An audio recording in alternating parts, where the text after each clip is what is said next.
ஸ்ரீ குருப்யோ நமஹ. தெய்வத்தின் குரல் மூன்றாம் பகுதி 242வது தலைப்பு. அஸ்திரம் ஷஸ்திரம் தொடர்ச்சி. அஸ்திரத்தில் ஷஸ்திரம் மந்திரம் இரண்டும் சேர்ந்திருக்கிறது.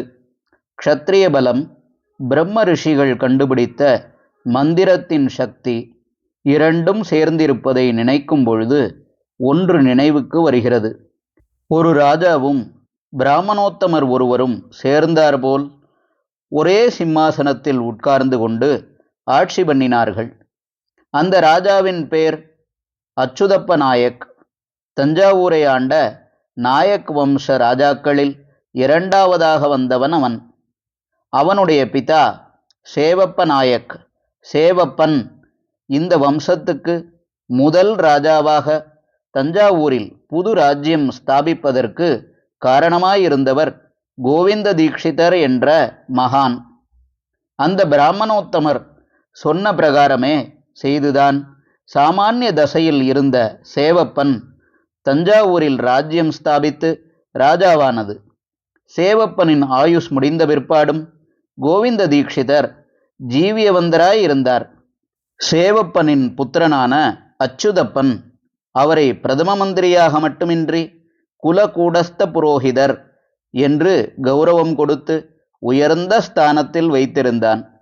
எத்தனை உயர்ந்த ஸ்தானம் என்றால், அர்த்தாசனர் என்பதாக அவரை சிம்மாசனத்திலேயே தன் பக்கத்தில் உட்கார்த்தி வைத்து கொண்டிருந்தான். இந்த காட்சியை பார்த்துவிட்டு ஒரு கவி சொன்னார்: திரிநாமாத்யந்த நாமானௌ மஹீக்ஷித் தீக்ஷிதாவுபௌ ஷஸ்திரே சாஸ்திரே ச குசலௌ ஆகவேஷு ஹவேஷு ச. பகவானுக்கு திரிநாமா நாமத்ரயம் என்ற 3 பெயர்கள் முக்கியம். அவற்றை சொல்லித்தான் ஆச்சமனம் பண்ணுவது.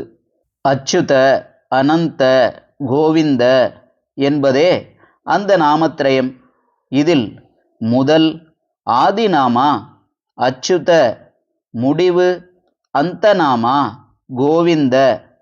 ஒரே சிம்மாசனத்தில் உட்கார்ந்து கொண்டிருக்கிற 2 பேரில் மஹீக்ஷித், அதாவது பூபாலனம் பண்ணும் ராஜாவுக்கு ஆதிநாமம் அச்சுதப்ப நாயக், இன்னொருத்தரான தீக்ஷிதருக்கு அந்த நாமம் கோவிந்த தீக்ஷிதர். இதிலே முதலாமவன் சஸ்திரத்தில் கெட்டிக்காரன், இரண்டாமவர் சாஸ்திரத்தில் கெட்டிக்காரர். அவன் ஆகவம் என்ற யுத்த தந்திரத்தில் பெயர் வாங்கினவன். இவர் ஹவம் என்னும் யஜ்ஞ அனுஷ்டானத்தில் சிறந்தவர். ஷஸ்திரே சாஸ்திரே ச குசலௌ ஆகவேஷு ஹவேஷு ச.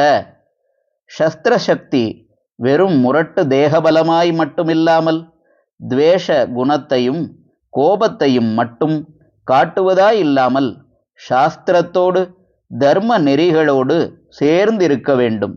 தெய்வ சக்தியும் ஞான சக்தியும் கூடிய பிரம்ம தேஜசையே க்ஷத்ரிய பலம் ஆதாரமாக கொள்ள வேண்டும். இதெல்லாம் அர்த்தசாஸ்திரத்தில் வரும் விஷயங்கள். ராஜாவின் புரோகிதரையும் மந்திரிகளையும் பற்றி சொல்லும்போது இந்த விஷயங்கள் கூறப்பட்டிருக்கும்.